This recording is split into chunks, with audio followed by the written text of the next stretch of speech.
저는 62세에 재혼을 했습니다. 한 달 후 새벽 2시에 남편의 전화 통화를 엿듣게 되었어요. 이번 여자는 건물도 있으니까 3억은 빼뤄낼 수 있을 것 같아. 이런 할머니들은 외로우니까 금방 넘어가지. 그 순간 제 온몸이 얼어붙었습니다. 할머니라고요? 저를 두고 하는 말인가요? 제가 어떻게 이런 상황에 빠지게 되었는지 처음부터 말씀드리겠습니다. 저는 최은주, 올해 62세입니다. 남편을 떠나보낸 지 벌써 5년이 흘렀어요.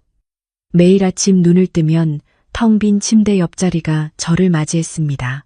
한때는 여보, 일어나 라는 목소리로 가득했던 그 자리가 이제는 차가운 베개만 남아 있었어요. 혼자 끓인 미역국 한 그릇을 마주하고 앉으면 건너편 빈 의자가 유독 크게 보였습니다. 예전에는 남편이 오늘 국물이 진하네라고 말하며 웃어주던 그 자리였는데 말이에요. 저녁이면 혼자 드라마를 봤어요. 주인공이 행복해할 때면 괜히 허전하고 슬퍼할 때면 제 마음까지 무너져 내렸습니다. 가끔 남편이 좋아했던 트로트가 나오면 리모컨을 급히 돌렸어요. 그 멜로디를 듣고 있으면 눈물이 날 것 같았거든요. 이런 일상이 몇 년째 반복되면서 마음 한구석이 점점 메말라가는 걸 느꼈어요. 거울을 보면 언제부터인지 모르게 입꼬리가 자꾸 아래로 처져 있더라고요. 그러던 어느 목요일 노래교실에서 친구 정희가 제게 다가왔습니다. 은주야, 좋은 분 하나 소개해 줄까? 정희의 목소리에는 평소보다 신중함이 묻어 있었어요. 우리 교회에 새로 나오시는 분인데 품이 있고 점잖아 보이더라고. 은행에서 오랫동안 일하셨대. 솔직히 처음엔 웃으며 손사래를 쳤습니다. 이 나이에 무슨 만남이야. 그런 건 젊은 사람들이나 하는 거지. 하지만 정희가 진지한 표정으로 말하더라고요. 은주야, 네가 얼마나 외로워하는지 내가 몰라? 매일 집에만 있으면서 혼자 끙끙 앓고 있잖아. 한 번만 만나봐. 부담 갖지 말고. 그 말에 가슴이 뜨끔했어요. 정말로 제 외로움이 그렇게 눈에 보였나 봅니다. 그래도 한 번 만나본다고 해서 결혼하자는 건 아니잖아. 그냥 차 한 잔 마시면서 이야기나 나누는 거야. 결국 정희의 계속된 권유에 마음이 흔들렸어요. 사실 마음 깊은 곳에서는 누군가와 대화를 나누고 싶었거든요. 혼자 하는 말 말고 진짜 대화를 말이에요. 그럼 한 번만. 약속 장소는 시내 한 조용한 카페였습니다. 제가 15분 일찍 도착해서 구석진 테이블에 앉아 기다렸어요. 손바닥에 땀이 나고 가슴이 두근거렸습니다. 언제 마지막으로 이런 설렘을 느껴봤을까요? 문이 열리는 소리에 고개를 들었습니다. 한 남자분이 들어오시는데 첫인상이 참 단정해 보이더라고요. 키가 적당하고 머리는 반백이었지만 깔끔하게 빗어 넘기셨어요.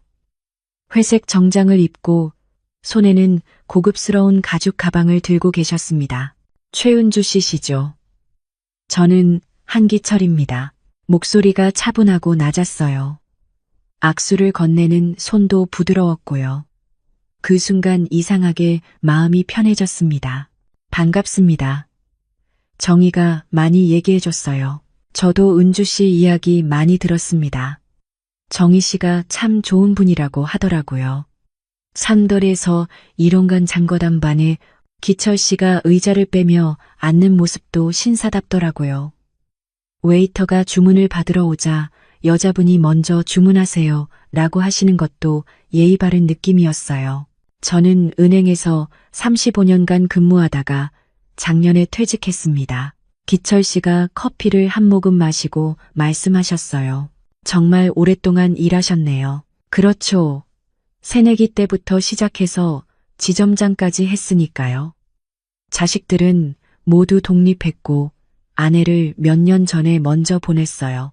그 말을 할 때 기철 씨의 눈에 잠시 그림자가 지나갔어요. 마치 제가 남편 이야기를 할 때처럼요. 저도 비슷한 상황이에요. 남편을 5년 전에 아, 그러시구나. 저희가 비슷한 아픔을 겪었네요. 기철 씨가 제 손을 살짝 바라보며 고개를 끄덕였어요. 그 시선이 따뜻했습니다. 요즘 혼자 지내시느라 힘드시죠? 저도 그래서 이렇게 나와 봅니다. 그 말에 가슴이 뭉클했어요. 정말 오랜만에 누군가 제 마음을 이해한다는 느낌이었거든요. 커피를 마시며 이런저런 이야기를 나눴어요. 기철 씨는 클래식 음악을 좋아하시고 등산도 즐기신다고 하더라고요. 대화를 나누다 보니 시간 가는 줄 몰랐습니다. 클래식 음악 좋아하세요? 네, 가끔 들어요. 남편이 좋아해서 따라 듣기 시작했는데 다음 주에 예술의 전당에서 좋은 공연이 있던데 함께 가보시겠어요? 그 제안을 들었을 때 제 마음이 두근거렸습니다. 언제적 일인지 기억도 안 나는 그런 설렘이었어요. 62세가 된 지금도 이런 감정을 느낄 수 있다니 신기했습니다. 좋아요. 짧은 대답이었지만 제 목소리에 기쁨이 묻어나왔어요. 집에 돌아가는 길에 거울을 봤더니 얼굴에 미소가 번지고 있더라고요. 한동안 잊고 살았던 여자로서의 감정이 다시 살아나는 것 같았습니다. 나도 아직 늦지 않았구나. 그날 밤 잠자리에 들면서 생각했어요. 아이들은 모두 자기 가정을 꾸리고 바쁘게 살고 있는데 저 혼자만 과거에 묶여서 살 필요는 없잖아요. 한 번뿐인 인생, 나도 행복할 자격이 있다고 생각했습니다. 며칠 후 기철 씨에게서 전화가 왔습니다. 은주 씨, 안녕하세요. 정말 예술의 전당 공연 함께 보실까요? 네, 좋아요. 전화를 끊고 나서 오랜만에 옷장을 뒤져봤어요. 어떤 옷을 입어야 할까? 화장은 어떻게 해야 할까? 마치 20대 처녀처럼 설레더라고요. 공연 당일 기철 씨는 더욱 멋져 보였습니다. 깔끔한 재킷에 넥타이까지 메고 오셨더라고요.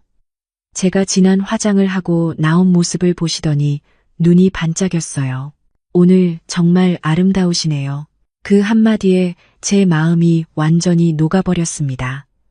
남편이 세상을 떠난 후 처음으로 누군가에게 여자로서 인정받는다는 느낌이었거든요.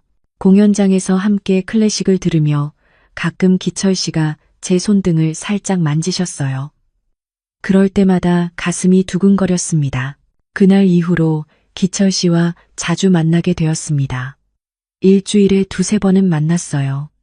카페에서 차 한 잔, 공원 산책, 가끔은 맛있는 식당에서 식사도 함께 했어요. 함께 있으면 시간이 정말 빨리 갔습니다. 기철 씨는 제 이야기를 잘 들어주셨어요. 남편과의 추억이나 아이들 걱정, 혼자 지내는 어려움까지 다 털어놓을 수 있었거든요. 은주 씨는 정말 강한 분이에요. 혼자서 그 힘든 시간을 다 견뎌내시다니.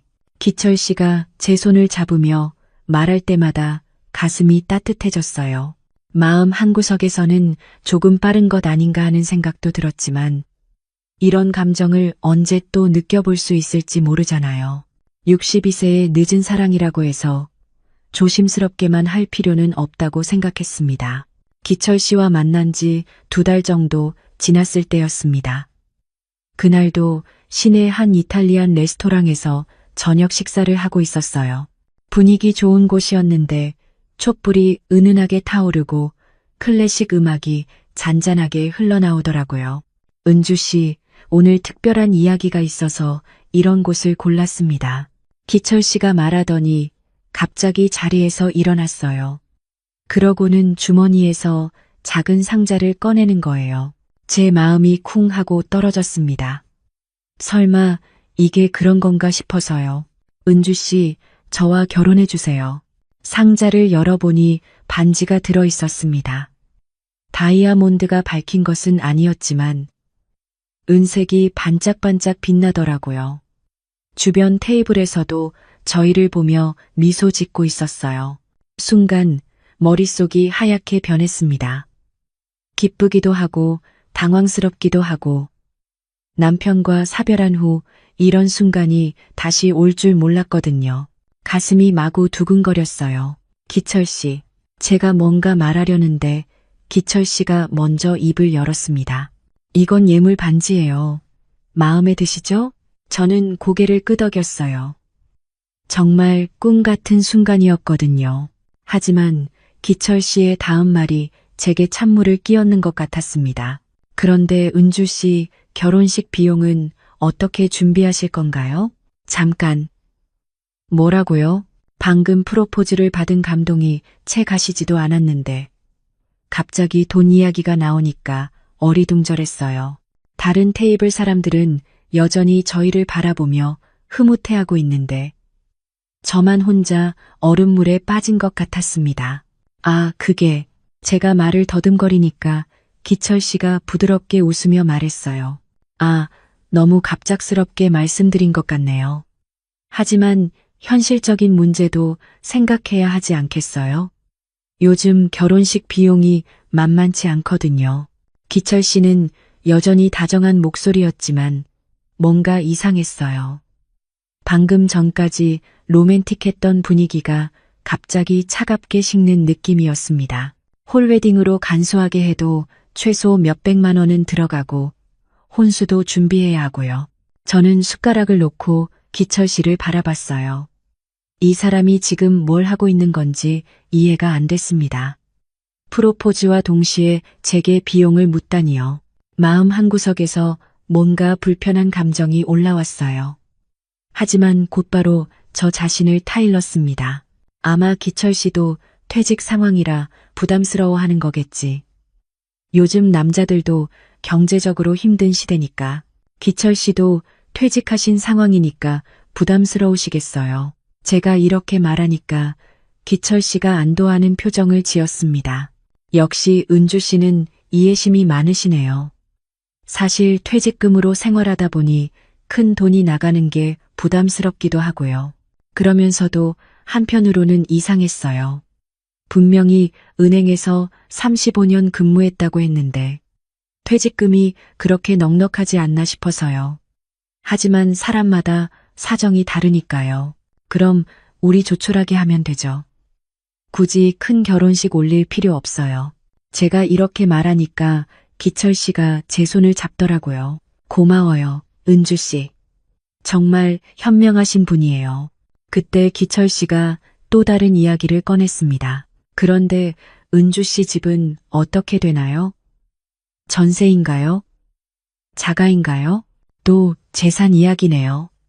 저는 잠깐 멈칫했어요. 결혼을 앞둔 사람끼리 현실적인 이야기를 하는 건 당연하다고 생각했지만 뭔가 순서가 바뀐 것 같았거든요. 제가 작은 건물 하나 있어요. 1층은 상가이고 2층에서 살고 있습니다. 기철 씨의 눈이 순간 반짝였어요. 그 표정을 보니 마음이 또 불편해졌습니다. 아, 그렇구나.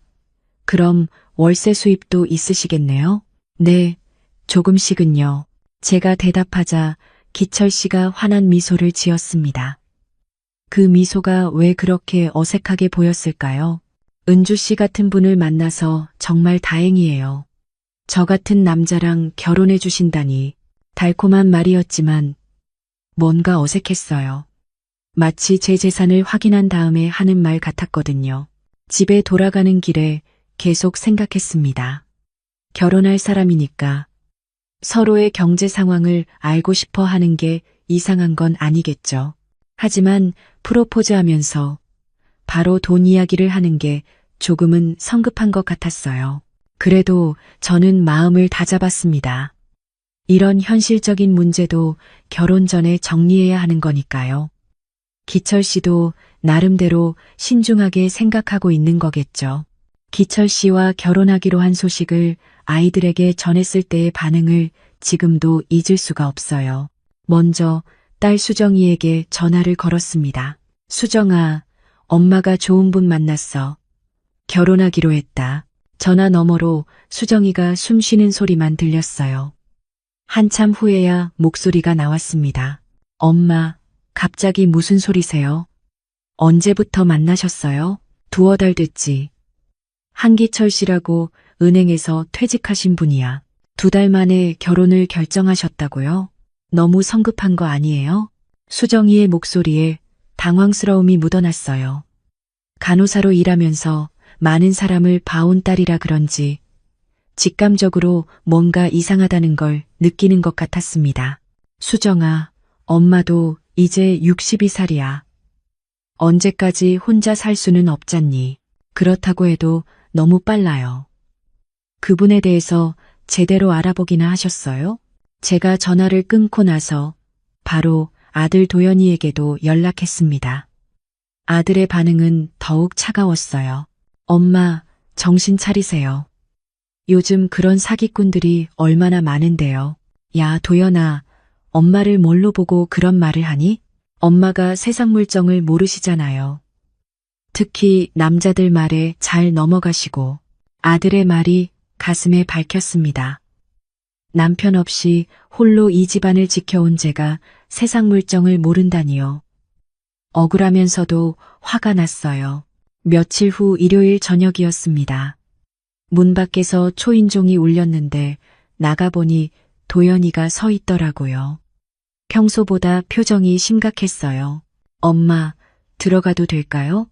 거실에 앉은 도연이는 곧바로 본론을 꺼냈습니다. 엄마, 그 사람 집은 가봤어요? 아직은. 왜 그래? 은행 퇴직자라고 하는데 정말인지 확인해봤어요? 도연이의 질문이 날카로웠어요. 건축사로 일하면서 여러 사람들을 만나다 보니 의심하는 눈이 생긴 모양이었습니다. 도연아, 엄마가 그렇게 어리석어 보여? 어리석다는 게 아니라 요즘 그런 결혼 사기가 너무 많다고요.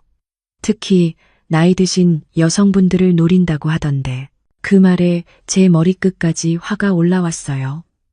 내 아들이 날 그렇게 바보 취급하다니. 그만해. 기철 씨는 그런 사람 아니야.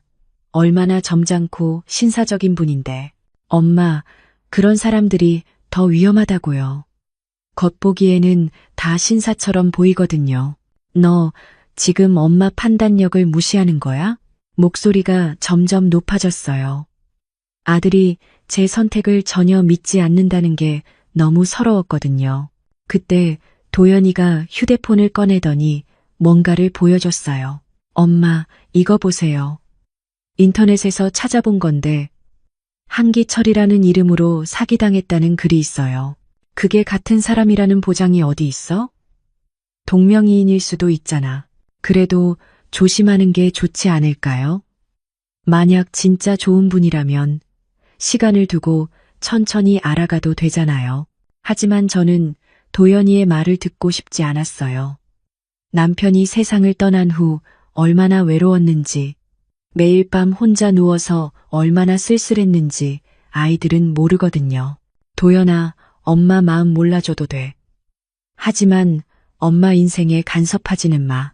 간섭이 아니라 걱정이에요, 엄마. 걱정이면 엄마가 행복해하는 모습을 보고 기뻐해줘야 하는 거 아니야? 그때 수정이도 집에 들어왔어요. 아마 도연이가 미리 연락한 모양이었습니다.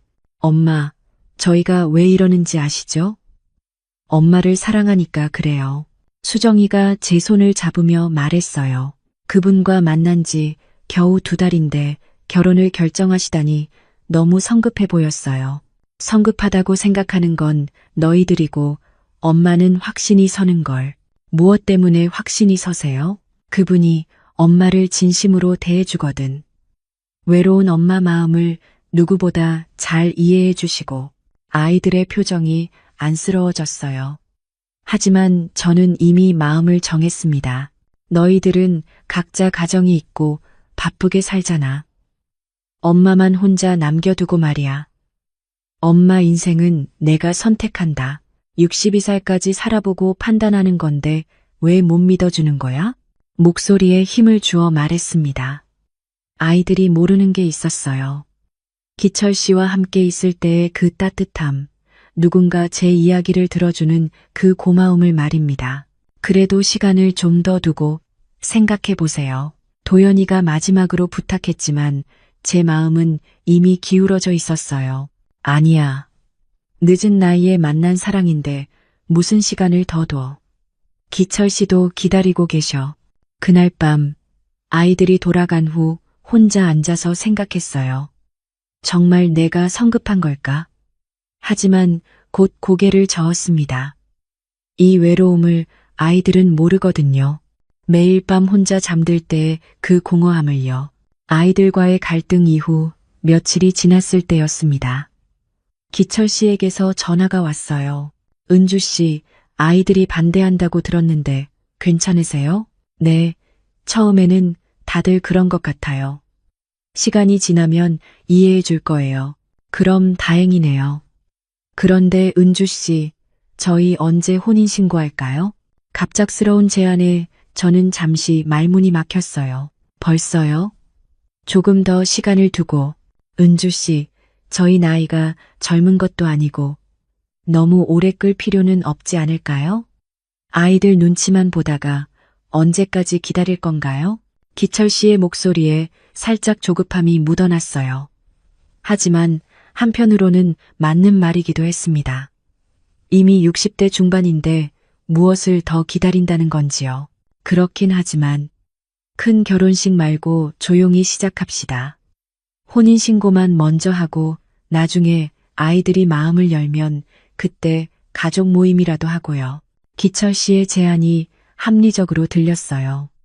굳이 성대한 결혼식을 올릴 나이도 아니고 아이들 반대 때문에 계속 미룰 수도 없는 노릇이잖아요. 알겠어요. 그럼 언제 할까요? 이번 주 금요일은 어떨까요? 구청 가서 간단히 신고만 하면 되니까요. 그렇게 해서 금요일 오전 저는 기철 씨와 함께 구청으로 향했습니다.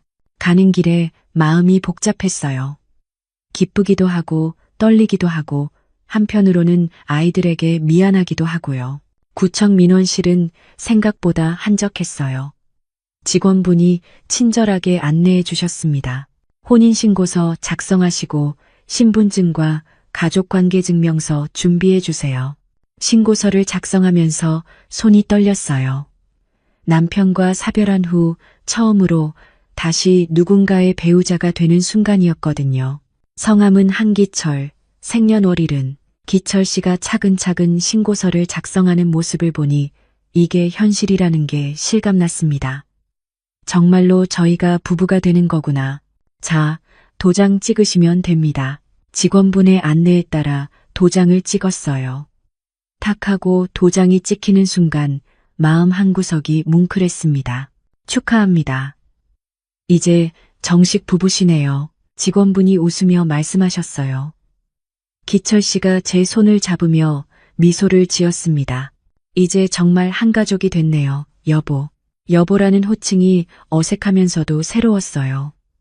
오랜만에 듣는 말이라서 가슴이 따뜻해졌습니다.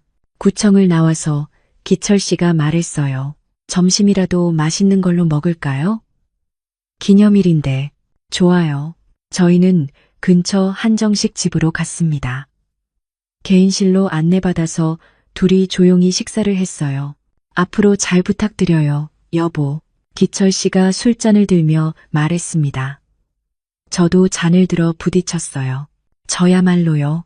그런데 식사를 하는 중에 기철 씨의 휴대폰이 계속 울렸어요. 처음에는 무시하더니 나중에는 받을 수밖에 없다는 듯 자리에서 일어났습니다. 죄송해요. 잠깐만 받을게요. 기철 씨가 밖으로 나가서 통화를 했어요. 목소리가 들리지 않게 문을 닫고 나가더라고요. 혼자 앉아서 기다리는데 뭔가 이상했습니다. 결혼 당일에 그렇게 급한 전화가 뭘까요? 10분쯤 후에 기철 씨가 들어왔어요. 미안해요. 급한 일이 있어서요. 무슨 일이세요? 아, 그냥 옛 직장 동료인데 모임 때문에 연락한 거예요. 기철 씨의 대답이 왠지 어색했어요. 표정도 조금 굳어 보이고요. 식사를 마치고 나와서 택시를 타고 집으로 가는 길이었습니다. 기철 씨가 휴대폰을 만지작거리고 있는데 갑자기 화면이 켜졌어요. 그때 제가 우연히 봤는데 바탕화면에 젊은 여자 사진이 떠 있더라고요. 순간 가슴이 철렁했습니다. 20대로 보이는 예쁜 여자였어요. 기철 씨와 함께 찍은 사진 같았습니다. 저 사진은 누구세요? 제가 조심스럽게 물어보니까 기철 씨가 깜짝 놀라며 휴대폰을 급히 주머니에 넣었어요. 아, 그냥 친척이에요. 조카 딸이에요. 웃으면서 대답했지만 표정이 부자연스러웠어요. 왜 조카 사진을 바탕화면으로 해놨을까요?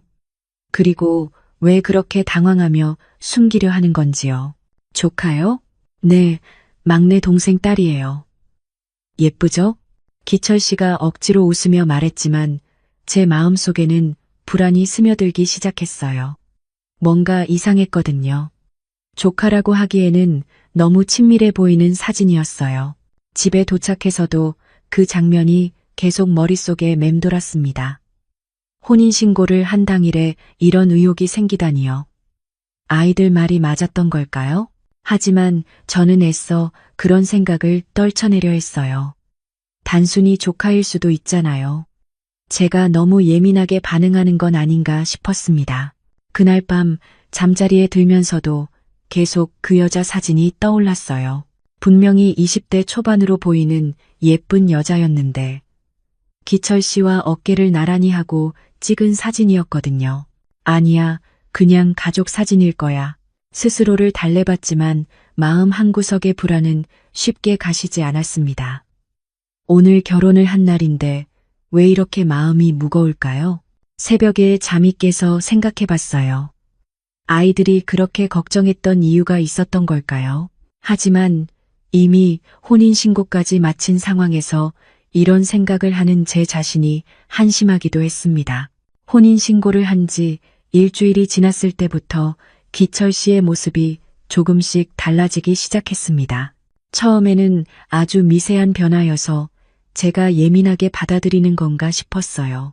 예를 들어 평소에는 제가 차를 끓여드리면 고마워요, 여보, 라고 정중하게 말씀하시던 분이 차 좀 더 진하게 우려, 라고 말하시더라고요. 말투도 조금씩 편해지는 것 같았고요. 그러던 어느 저녁 저희는 거실에서 함께 저녁을 먹고 있었습니다. 기철 씨가 갑자기 입을 열었어요. 여보, 우리 이제 부부니까 경제적인 것도 투명하게 관리해야 하지 않을까요? 무슨 말씀이세요? 젓가락을 든 손이 멈췄습니다. 뭔가 불안한 예감이 들었거든요. 당신 건물 말이에요. 1층 상가에서 월세가 들어오잖아요. 네, 그렇죠. 그 월세 통장을 제 이름으로 바꿔놓으면 어떨까요? 순간 등골이 서늘해졌습니다. 결혼한 지 겨우 일주일 만에 제 재산 관리를 하겠다는 말인가요? 왜 갑자기 그런 말씀을 하세요? 세입자들도 남자 통장주가 있으면 더 신뢰할 거예요. 요금 납부나 관리비 처리도 제가 해드릴 수 있고요. 기철 씨는 여전히 미소를 지으며 말했지만 그 미소가 어째서 이렇게 차갑게 느껴지는 걸까요? 그래도 제가 오랫동안 직접 관리해 왔는데, 여보, 우리 이제 부부잖아요. 부부는 하나인데 왜 따로따로 하려고 해요? 기철 씨가 제 손을 잡으며 말했어요. 그런데 그 손길이 전처럼 따뜻하게 느껴지지 않았습니다. 그런 게 아니라 갑자기 그러시니까 당황스러워서요. 당황스럽다니요? 저를 믿지 못하신다는 뜻인가요? 기철 씨의 목소리에 살짝 날이 서 있었어요. 지금까지 보지 못했던 모습이었습니다. 믿지 못한다는 게 아니라 그럼 뭐가 문제인가요? 제가 당신 돈을 가로채려고 한다고 생각하시는 건가요? 말은 웃으며 하고 있었지만 눈빛이 차가웠어요. 마치 제가 이상한 사람인 것처럼 말하더라고요. 아니에요. 그런 뜻이 아니라. 그럼 내일 은행 가서 같이 처리해요. 간단한 일인데 왜 이렇게 복잡하게 생각하세요? 기철 씨가 단호하게 말했습니다. 더 이상 부드러운 톤이 아니었어요. 마치 당연한 걸 왜 거부하느냐는 식이었습니다. 그날 밤 잠자리에서 계속 생각했어요. 정말 부부니까 그런 건가요? 아니면 아이들이 걱정했던 게 맞는 건가요? 다음 날 아침 기철 씨는 평소보다 일찍 일어나더니 말했어요. 여보, 오늘 은행 갈 시간 있죠? 오전에 처리해버려요. 기철 씨, 다시 생각해봤는데 뭘 더 생각해요? 어제 다 얘기한 거 아니에요? 기철 씨의 표정이 굳어졌습니다. 어제까지만 해도 미소라도 띠고 있었는데 오늘은 아예 인상을 쓰고 있더라고요. 제가 그 건물로 생활하고 있으니까 조금 더 신중하게요? 우리가 남남인가요? 목소리가 점점 높아졌어요. 지금까지 한 번도 큰 소리를 낸 적이 없던 분이었는데 말입니다. 결혼할 때는 언제고 이제 와서 이런 식으로 나오시면 저는 어떻게 해야 되는 거예요? 기철 씨가 식탁을 탁 치며 일어났어요. 깜짝 놀라서 저도 몸이 움츠러들었습니다. 미안해요. 흥분했네요. 잠시 후 기철 씨가 다시 앉으며 말했어요. 하지만 억지로 참는 것 같았어요. 여보, 제가 무리한 요구를 하는 건가요? 그냥 통장 명의만 바꾸자는 건데 그게 작은 일이 아니에요. 제 생활의 터전이거든요. 터전을 빼앗으려는 게 아니라 더 체계적으로 관리하자는 거예요. 저도 남자니까 이런 일에는 더 경험이 많고요. 그러면서 또 제 손을 잡더라고요. 당신이 힘들게 혼자 관리할 필요 없어요. 이제 제가 있잖아요. 달콤한 말이었지만 뭔가 소름이 돋았어요. 마치 제 재산을 노리고 접근한 것 같은 느낌이었거든요. 조금 더 시간을 주세요. 갑작스러워서. 시간요? 언제까지 시간이 필요한 거예요? 기철 씨의 목소리에 짜증이 섞여 있었어요. 일주일이면 충분하겠네요. 그때까지 충분히 생각해 보세요. 그날 하루 종일 기철 씨는 저에게 차갑게 대했어요. 평소처럼 다정하게 말을 걸지도 않고 텔레비전만 보고 앉아 있더라고요. 저녁에 제가 밥상을 차려놓고 불렀는데도 배 안 고파요 라고 퉁명스럽게 대답하더라고요. 결혼 전에는 그렇게 다정하던 분이 이렇게 달라지다니. 그때 깨달았어요. 아, 이 사람이 진짜 원하는 건 제 재산이었구나. 사랑한다고, 외로움을 달래주겠다고 했던 그 모든 말들이 거짓이었던 거죠. 밤에 혼자 누워서 눈물이 났어요. 아이들 말을 듣지 않은 제가 바보였습니다. 하지만 이미 혼인신고까지 한 상황에서 어떻게 해야 할지 막막했어요. 새벽에 화장실에 가려고 일어났는데 거실에서 기철 씨가 전화 통화를 하고 있더라고요. 응, 순조롭게 진행되고 있어. 곧 통장명에 바꿀 수 있을 것 같아. 누구와 통화하는 건지 알 수 없었지만 그 순간 온몸에 소름이 돋았습니다. 정말로 계획적이었던 거네요. 기철 씨의 변한 모습에 마음이 무거웠던 저는 며칠 후 노래교실에 갔습니다. 평소처럼 친구들과 함께 노래를 부르며 잠시나마 잡념을 떨쳐내고 싶었거든요. 은주야, 오늘 표정이 안 좋네. 무슨 일 있어? 절친한 친구 정희가 저를 보더니 걱정스러운 표정으로 물어봤어요.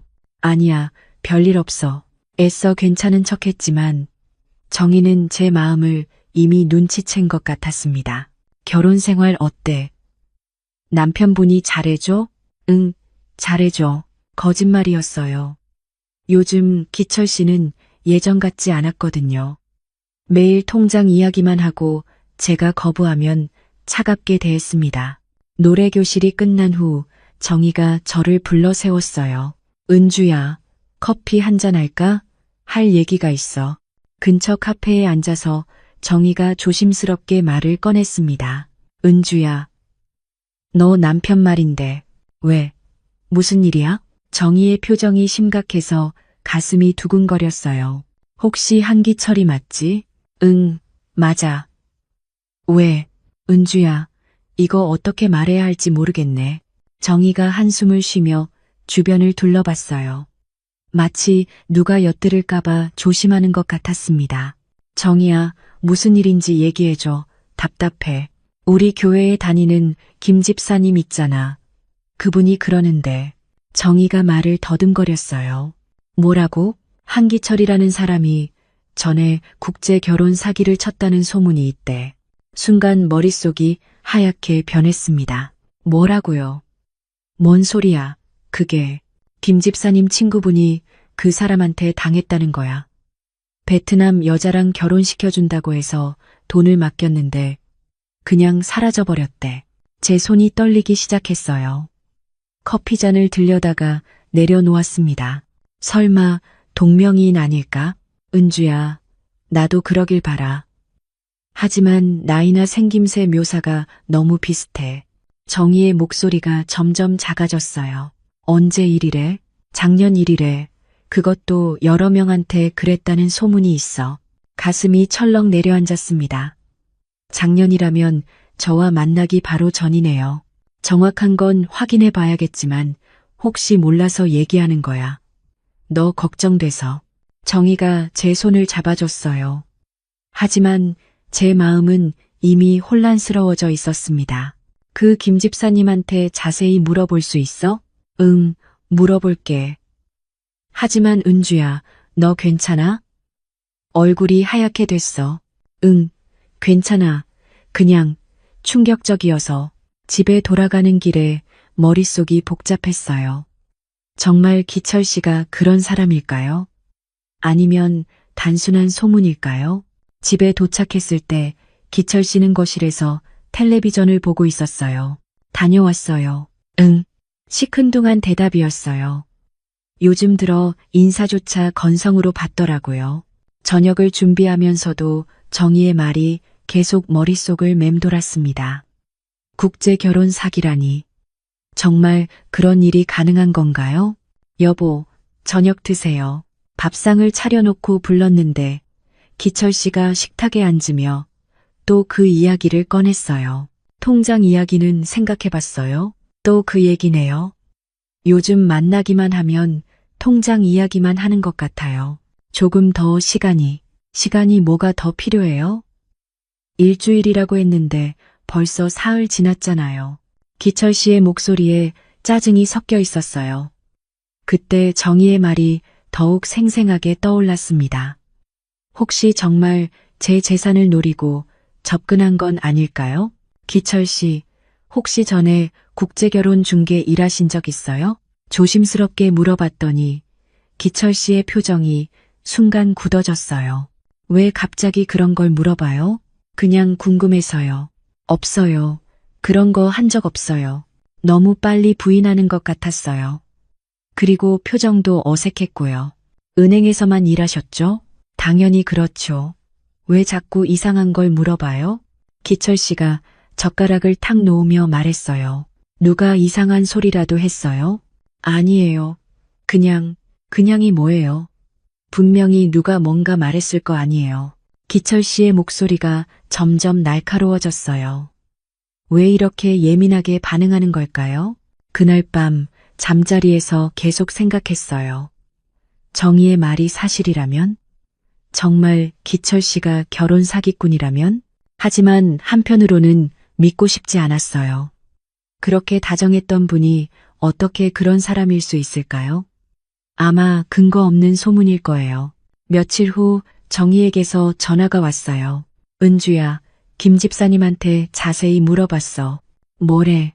그분 친구가 직접 만난 사람이 맞는 것 같아. 키, 나이, 생김새가 다 일치해. 그리고 정희가 말을 잠깐 멈췄어요. 그리고 뭐? 은행 퇴직자라고 자기소개했다는 것도 똑같대. 온몸에 소름이 돋았습니다. 우연의 일치이기엔 너무 구체적이었어요.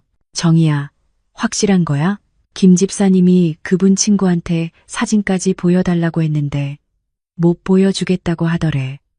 너무 충격받아서 제 마음도 무너져 내렸어요. 정말 기철 씨가 그런 사람인 걸까요? 은주야, 조심해. 혹시 뭔가 이상한 일 있으면 바로 연락해. 전화를 끊고 나서 거울을 봤는데 제 얼굴이 창백해져 있었어요. 이제 어떻게 해야 할까요? 이미 결혼까지 한 상황에서 말입니다. 그때 기철 씨가 집에 들어왔어요. 다녀왔습니다. 평소보다 기분이 좋아 보였어요. 콧노래까지 부르고 있더라고요. 오늘 기분 좋으세요? 응, 좋은 일이 생겼어요. 무슨 좋은 일일까요? 제가 불안해하고 있는데 혼자만 좋은 기분이라니. 혼인신고를 한 지 정확히 한 달이 되던 날이었습니다. 그날 아침 기철 씨는 평소보다 더 기분이 좋아 보였어요. 콧노래를 부르며 세수를 하고 거울을 보며 머리까지 정성스럽게 빗고 있더라고요. 오늘 어디 가세요? 옛 동료들이랑 만나기로 했어요. 기철 씨가 넥타이를 매며 대답했어요. 결혼 후 처음으로 정장을 차려입고 나가는 모습이었습니다. 언제 들어오실 거예요? 늦을 수도 있어요. 저녁은 밖에서 먹고 올게요. 그러고는 서둘러 나가버렸어요. 뭔가 급한 일이 있는 것 같았습니다. 저녁 7시쯤 되니까 기철 씨에게서 전화가 왔어요. 여보, 지금 친구들이랑 있는데 조금 더 있다가 갈게요. 네, 천천히 하세요. 아, 그리고 내일 우리 은행 가야 하니까 준비해놔요. 또 통장 이야기네요. 저는 한숨이 나왔습니다. 밤 10시가 넘어서 기철 씨가 돌아왔어요. 술 냄새가 많이 났습니다. 취하셨네요. 괜찮으세요? 괜찮아요. 오늘 정말 좋은 하루였어요. 기철 씨가 비틀거리며 소파에 앉았어요. 평소에 술을 많이 마시지 않던 분인데 오늘은 많이 드신 것 같았습니다. 물 갖다 드릴게요. 고마워요, 여보. 물을 가져다 주고 나서 저는 먼저 잠자리에 들었어요. 기철 씨는 아직 거실에서 텔레비전을 보고 있더라고요. 새벽 2시쯤이었을 거예요. 소변이 마려워서 화장실에 가려고 일어났는데 거실에서 기철 씨가 전화 통화를 하고 있는 소리가 들렸어요. 목소리가 작아서 처음에는 잘 안 들렸는데 화장실 문을 열었을 때 갑자기 목소리가 커졌어요. 이번 여자는 건물도 있으니까 최소 3억은 빼뤄낼 수 있을 것 같아. 순간 귀를 의심했습니다. 뭐라고 했다고요?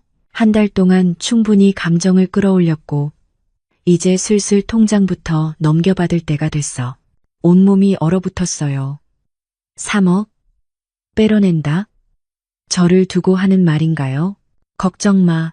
이런 할머니들은 외로우니까 금방 넘어가. 특히 이 여자는 딱 내 스타일이야. 순진하고 의심 없고. 할머니라고요? 순진하다고요? 제 다리에 힘이 빠졌습니다.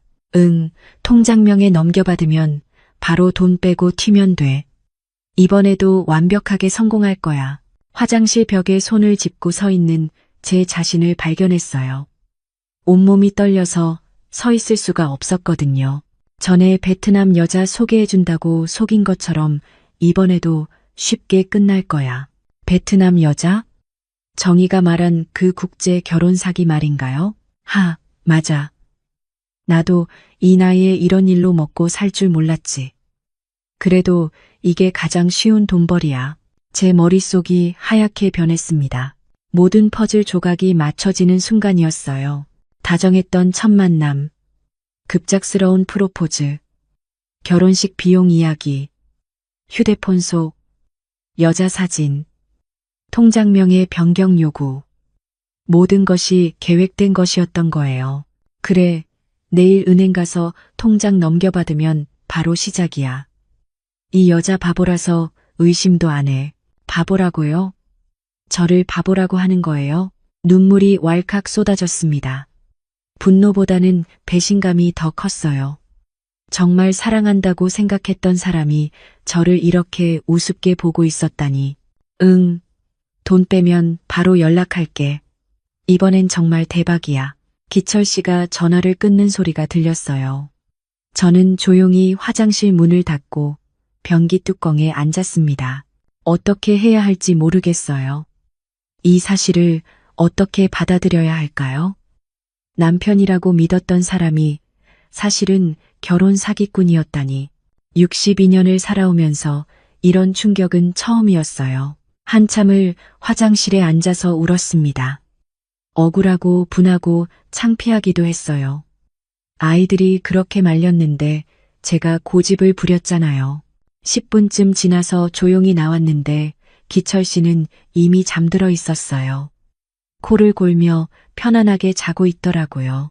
어떻게 저런 일을 하고도 편히 잠들 수 있는 건지 이해가 안 됐습니다. 침대에 누워서도 잠이 안 왔어요. 머릿속에서 기철 씨의 목소리가 계속 맴돌았거든요.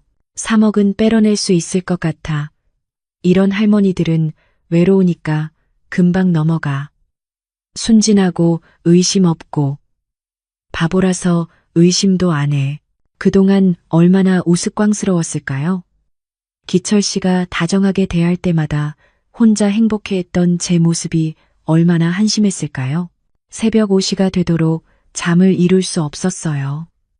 옆에서 잠든 기철 씨를 보니 이 사람이 낯설어 보였습니다.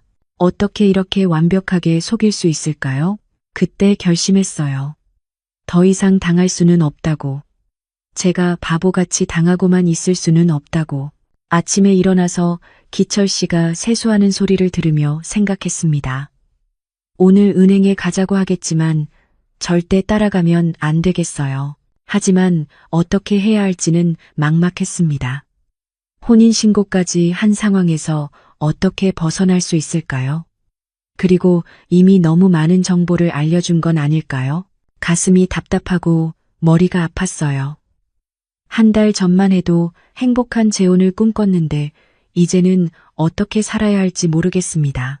정말로 날벼락이 따로 없었어요. 그 충격적인 새벽 이후 저는 어떻게 해야 할지 몰라 하루 종일 집에만 있었어요. 기철 씨는 오전에 일어나서 오늘 은행 가자고 했지만 저는 몸이 아프다며 핑계를 댔습니다. 내일은 꼭 가야 해요. 기철 씨가 짜증스러운 표정으로 말하고 나갔어요. 아마 친구들을 만나러 간 것 같았습니다. 혼자 남은 저는 떨리는 손으로 도연이에게 전화를 걸었어요. 엄마, 무슨 일이세요? 목소리가 이상해요. 도연아, 엄마가 정말 바보였어. 엄마, 무슨 일인지 말씀해 보세요. 그 사람이 기철 씨가 사기꾼이었어. 어젯밤에 전화 통화하는 걸 들었는데 내 돈을 노리고 접근한 거였어. 전화 너머로 도연이가 한숨을 쉬는 소리가 들렸어요. 엄마, 지금 어디세요? 제가 바로 갈게요. 집에 있어. 그 사람은 나갔고 절대 문 열어주지 마세요. 제가 수정이랑 같이 갈 테니까 기다리세요. 1시간 후 아이들이 달려왔어요. 제 얼굴을 본 수정이가 깜짝 놀라더라고요. 엄마, 많이 상하셨구나. 괜찮아요? 미안해. 너희들 말을 듣지 않아서. 눈물이 또 쏟아졌습니다. 아이들 앞에서 이렇게 우는 게 창피했지만 참을 수가 없었어요. 엄마, 울지 마세요. 이제 우리가 도와드릴게요. 도연이가 제 어깨를 토닥이며 말했어요. 정확히 어떤 이야기를 들으셨어요? 제가 어젯밤에 들은 통화 내용을 자세히 말해줬습니다.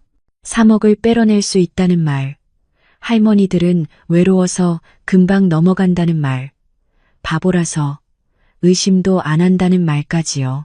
정말 나쁜 놈이네요. 엄마, 지금 당장 은행 가서 계좌 정리해야 해요. 하지만 그 사람이 돌아오기 전에 빨리 처리해야 해요. 수정이는 엄마 짐 싸고 저는 엄마랑 은행 다녀올게요. 도연이의 지시에 따라 급하게 움직였어요. 수정이가 제 옷가지와 필요한 물건들을 가방에 담는 동안 저는 도연이와 함께 은행으로 갔습니다. 계좌 비밀번호 바꾸고 새로운 통장으로 갈아타세요. 은행 직원에게 상황을 설명하니 친절하게 도와주더라고요. 다행히 기철 씨가 아직 제 계좌에 손댈 수 없었던 상황이었습니다.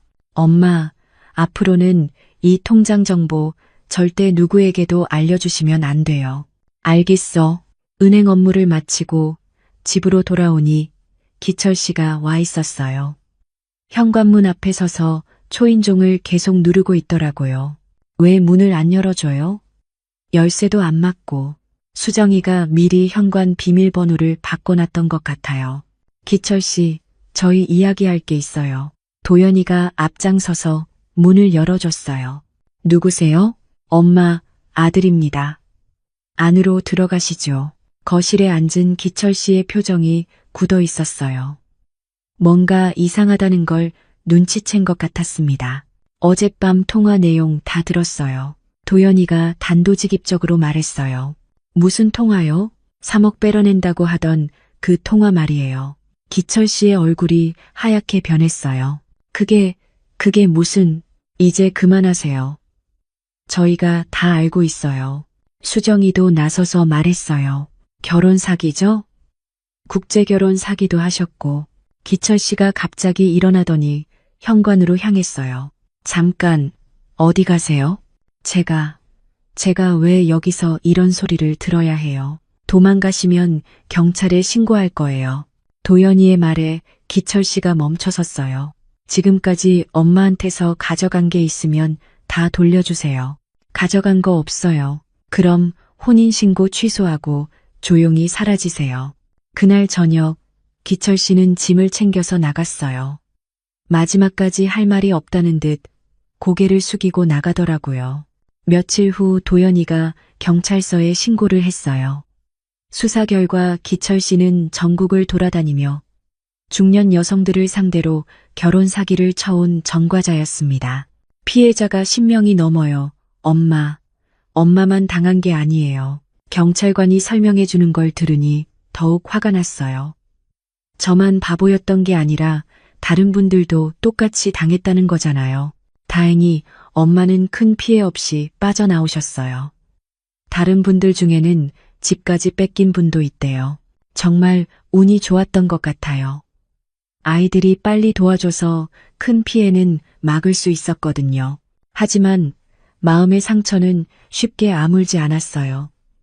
몇 달 동안 사람을 믿을 수가 없었습니다. 특히 남자분들을 보면 저절로 몸이 움츠러들었어요. 그러던 중 복지관에서 연락이 왔어요. 은주 씨, 재혼사기 예방교육 강사를 해보시면 어떨까요? 은주 씨 같은 경험을 가진 분이 직접 말씀해 주시면 더 와닿을 것 같아서요. 처음엔 망설였어요. 제 부끄러운 이야기를 남들에게 공개하는 게 쉽지 않았거든요. 하지만 저와 같은 피해자가 더 이상 나오지 않기를 바라는 마음으로 시작했습니다. 지금은 한 달에 2번씩 복지관에서 강의를 해요. 50대, 60대 여성분들이 주로 오시는데 다들 진지하게 들어주십니다. 62세의 재혼을 결정하고 한 달 만에 날벼락을 맞은 제 이야기입니다. 이렇게 시작하는 저의 강의를 들으며 고개를 끄덕이시는 분들을 보면 제 경험이 헛되지 않았다는 생각이 들어요. 혼자 지내시느라 외로우시겠지만 성급한 재혼은 위험할 수 있어요. 상대방을 최소 6개월 이상은 지켜봐야 하고 특히 돈 이야기를 먼저 꺼내는 사람은 조심하셔야 해요. 제 이야기를 통해 한 분이라도 더 조심하실 수 있다면 그걸로 충분합니다. 지금은 아이들과 더 가깝게 지내고 있어요. 그리고 노래교실 친구들과도 더 자주 만나고 있고요. 혼자여도 괜찮다는 걸 알았거든요. 외로움 때문에 잘못된 선택을 할 필요는 없다는 것도요. 제 이야기가 누군가에게는 경고가 되고 누군가에게는 위로가 되길 바랍니다. 사랑이 아니어도 괜찮습니다. 때로는 한 번의 진심이 멈춰버린 인생의 시계를 다시 움직이게 하거든요. 하지만 그 진심이 진짜인지 아닌지는 시간을 두고 천천히 확인해야 한다는 걸 이제는 압니다. 여러분의 새벽도 분명히 올 겁니다. 다만 조금 더 신중하게, 조금 더 지혜롭게 맞이하시길 바라요.